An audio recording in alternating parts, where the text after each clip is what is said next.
Hi అండి. ఈరోజు మన ఛానల్లో వెజ్ కర్రీ అనమాట.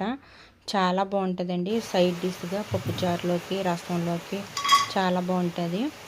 చాలా సింపుల్ అనమాట. ప్రాసెస్ వచ్చేసి ఈజీగా చెప్పేస్తాను. ఒక బాండీ పెట్టుకుని అది వేడైన తర్వాత కొబ్బరి అనమాట. మీరు ఇక్కడ ఎండు కొబ్బరి తీసుకోవచ్చు. నాకైతే ఎండు కొబ్బరి లేదనమాట. నేను పచ్చి కొబ్బరి తీసుకున్నాను. పచ్చి కొబ్బరి కాబట్టి ఏంటంటే ఫ్రై చేయాలి. చక్కగా ఇలా కలర్ అనేది వచ్చేదాకా ఫ్రై చేసుకున్నాక పక్కకు తీసేయాలి.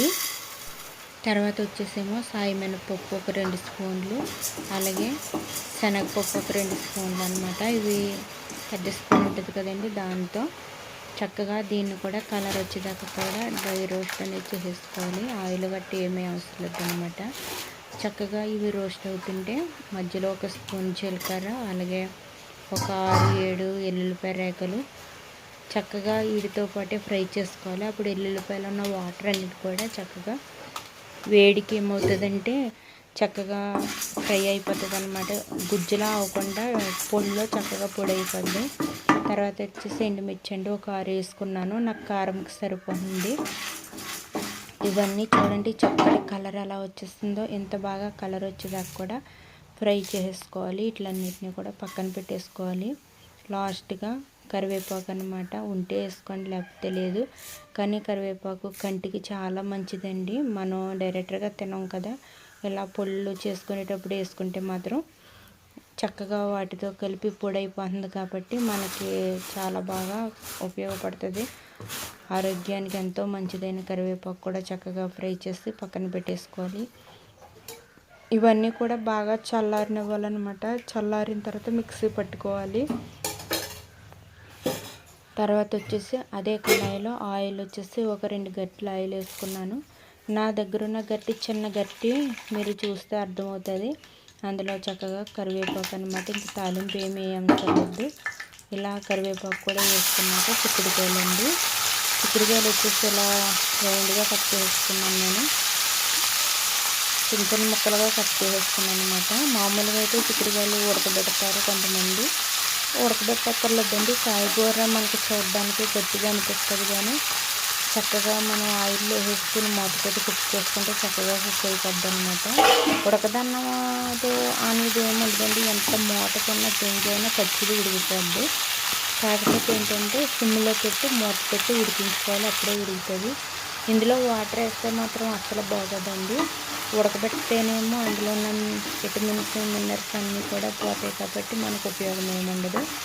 ఇలా ఉడకబెట్టకుండా అలాగే టేస్ట్ కొరకండి వాటర్ గట్టి ఏమి వేయకుండా చక్కగా సిమ్లో పెట్టి మూత పెట్టి చక్కగా ఉడికించుకోవాలండి. చూడండి చక్కగా ఉడికిపోతున్నాయి కదా.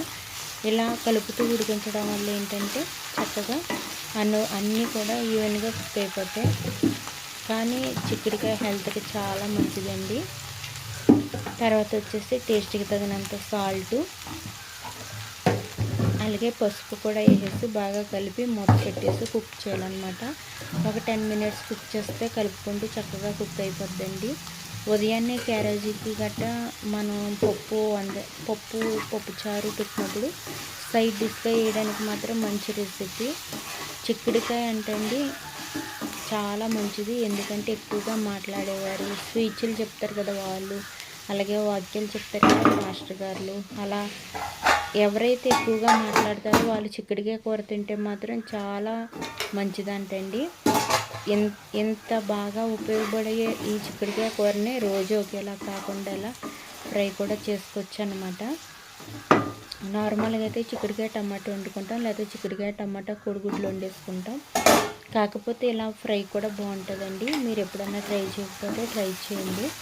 కొబ్బరికాయ తిన్నవారు కొబ్బరికాయ స్కిప్ చేసి ఈ ప్లేస్లో శనగపప్పు, మినపప్పు, వేరుశనగుళ్ళు ఫ్రై చేసేసుకుని ఇలా ఎండుమిర్చిగానే యాడ్ చేసుకుని పౌడర్ చేసి వేసుకోవచ్చు.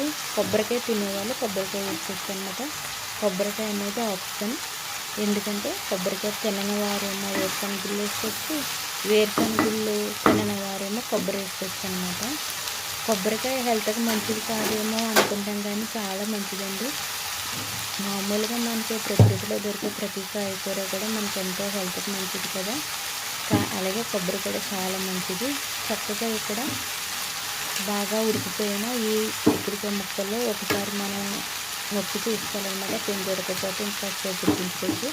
కాకపోతే ఇక్కడ అన్నీ ఉడికిపోయాయి. ఉడికిపోయిన తర్వాత సాల్ట్ అన్నీ సరిపోయేలా చూసుకుంటూ పొడి మాటండి. నేను మిక్సీ పట్టుకున్నాను కదా, ఆ పొడి వచ్చేసి ఇక్కడ ఒక 4 స్పూన్లు యాడ్ చేస్తాను అనమాట. 4 3 యాడ్ చేస్తానండి. నేను మాట్లాడితే స్కిప్ అయిందనమాట. పొడి ఎంతైనా యాడ్ చేసుకోవచ్చు, సాయసం ఇష్టమే. కాకపోతే దేనికైనా తగుమాత్రంగా వేసుకుంటే బాగుంటుంది కదా, ఒక 3 స్పూన్లు వేసాను అనమాట. టేస్ట్ చూసుకొని ఒకసారి. నాకైతే ఇక్కడ సాల్ట్ సరిపోలేదు, కారం గట్ట చక్కగా సరిపోయిందండి. మనం వేసుకున్న 6 మిరియాలు కూడా ఈ పొడికి కరెక్ట్గా సరిపోయింది. ఇంకేం వేసుకోకర్లేదు. ఇంకా మేము కాస్త కారం తింటాము అనుకుంటే వేరేగా పచ్చికారం యాడ్ చేయొచ్చు, లేకపోతే ఇలా సరిపోతుందండి. టేస్ట్ అయితే చాలా బాగుంటుంది. సాల్ట్ సరిపోలేదని సాల్ట్ యాడ్ చేస్తున్నాను. సాల్ట్ కూడా వేసుకొని బాగా కలిపేసి ఒక 2 మినిట్స్ మాత్రమే అండి. ఈ మసాలా ఏదైతే ఉందో అదంతా చిక్కుడుకాయ ముక్కలకి చక్కగా పట్టేటట్టుగా మూత పెట్టేస్తే చక్కగా మగ్గిపోద్ది అనమాట. అలా సరిపోతుందండి. చూడండి, వాటర్ వేయకుండానే చిక్కుడుకాయ ఫ్రై ఎంత బాగా కుక్ అయిపోయిందో. వాటర్ వేస్తేనే కుక్ అవుతుంది అన్న అపోహ మాత్రమే. వాటర్ ఏమీ అక్కర్లేదండి. కొంచెం టైం ప్రాసెస్ ఏంటంటే సిమ్లో పెట్టి మగ్గబెట్టుకుంటే అయిపోతుంది. చక్కగా అయిపోయింది అనమాట. 2 మినిట్స్ మాత్రమే ఫ్రై చేసుకోవాలి. ఆల్రెడీ మనం ఫ్రై చేసేసినాయి కాబట్టి అంతకంటే ఎక్కువసేపు ఫ్రై చేస్తే కొబ్బరి టేస్ట్ మారిపోతుంది. 2 మినిట్స్ ఫ్రై చేసుకున్నాక కొత్తిమీర మండి నాకు చాకు కనిపించలేదు అనమాట. నేను ఇంకా కర్రీ అయిపోయింది కదా అనేసి ఇంకా అలా చేతితో తుంచేసేస్తానండి. కొత్తిమీర ముంటే వేసుకోండి అయితే లేదు. చూడండి, చూస్తే ఎంత బాగుందో కదా. నాకైతే చాలా బాగా నచ్చిందండి. పిల్లలు కూడా చాలా ఇష్టంగా తింటారు. చాలా హెల్దీ రెసిపీ. ఓకేనా? నచ్చితే ఫస్ట్ నుంచి లాస్ట్ వరకు కూడా చూడండి. మన ఛానల్ని లైక్ చేయండి, షేర్ చేయండి, సబ్స్క్రైబ్ చేయండి. మంచి మంచి వీడియోస్ వస్తూ ఉంటే చూస్తూ ఉండండి. అలాగే మీకు ఏదైనా రెసిపీ కావాలంటే కామెంట్ చేయండి. వెజ్ అయినా నాన్ వెజ్ అయినా మీకు ఏ రెసిపీ కావాలన్నా కామెంట్ చేస్తే నేను ఆ రెసిపీ చేసి పెడుతూ ఉంటాను. మీ సపోర్ట్ చాలా అవసరం అండి. నాకు సపోర్ట్ చేస్తూ ఉండండి. అలాగే ఉంటాను. నచ్చితే మాత్రం మీ ఇంట్లో కూడా ట్రై చేయండి. ఉంటాను. బాయ్.